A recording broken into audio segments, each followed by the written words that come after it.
Physical refining செய்யப்பட்ட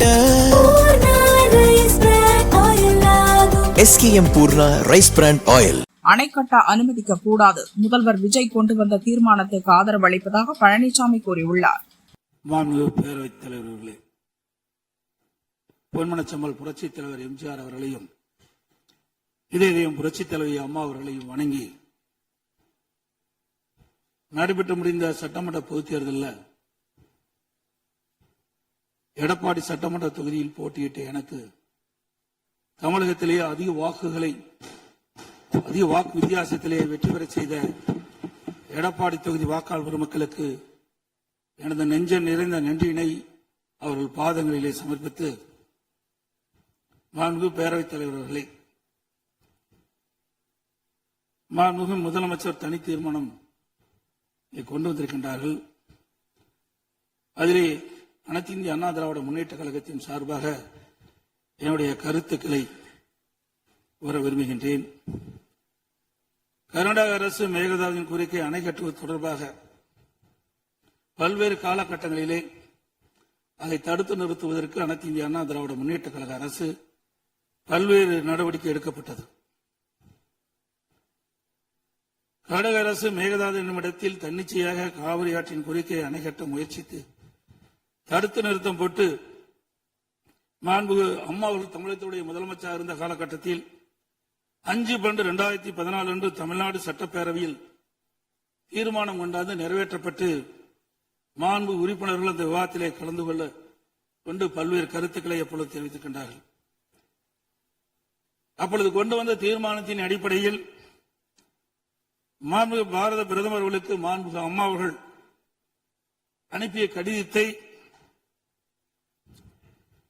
அன்றைய தினம் இருந்த தமிழ்நாடு சேர்ந்த நாடாளுமன்ற உறுப்பினர்கள், புதுச்சேரியை சேர்ந்த நாடாளுமன்ற உறுப்பினர்கள் சுமார் 55 பேர் மாண்புமிகு பாரத பிரதமர் அவர்களை 28/3/2015 அன்று சந்தித்து இந்த கடிதத்தை கொடுத்து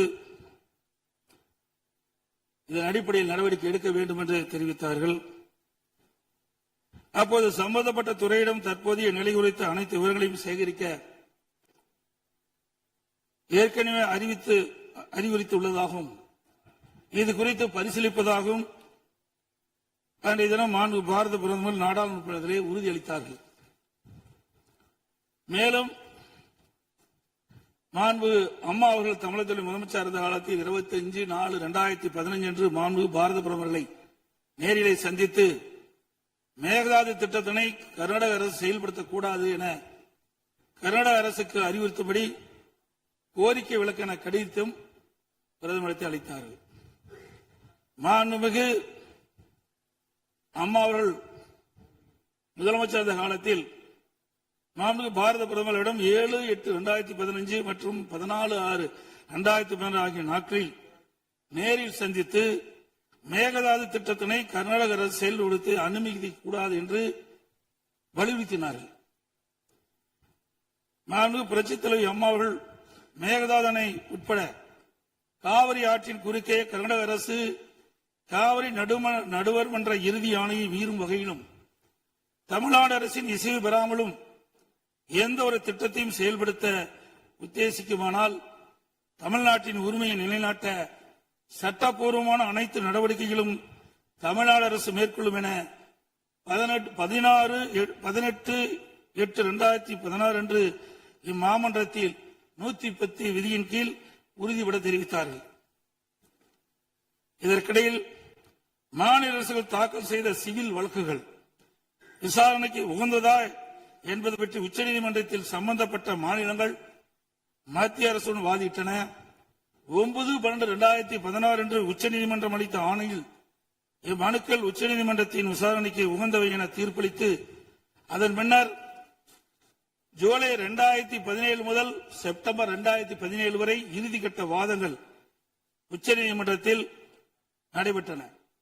இதில் கர்நாடக அரசு 9 நாட்களும், கேரள அரசு 2 நாட்களும், தமிழ்நாடு அரசு 13 நாட்களும், புதுச்சேரி மற்றும் மத்திய அரசு தலா 1 நாட்களும் தங்கள் வாதங்களில் நீதிமன்றத்தில் எடுத்து வைத்தன. அனைத்து தரப்பு வாதங்களையும் கேட்டிருந்த உச்சநீதிமன்றம் 16/2/2018 அன்று தனது தீர்ப்பினை வழங்கியது.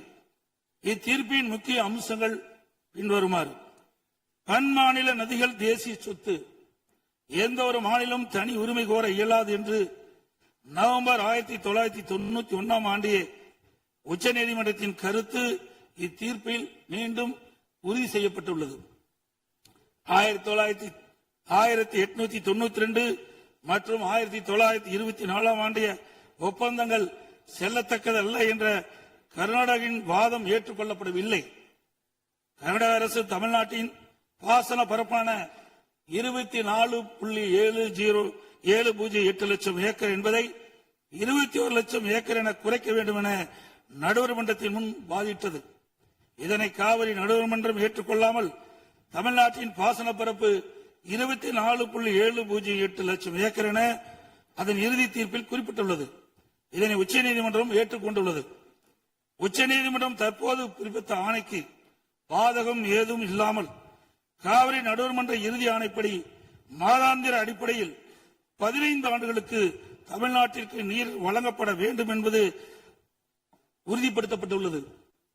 உச்சநீதிமன்றம் அனைத்து மாநில வாதங்களையும் முழுமையாக கேட்டிருந்த பின்னர் கீழ்ப்படுகை மாநிலங்களில் ஒப்புதல் இல்லாமல் மேல்படுகை மாநிலங்கள் எவ்வித கட்டுமான பணிகளும் மேற்கொள்ளக்கூடாது என தெளிவான தீர்ப்பை வழங்கியுள்ளது.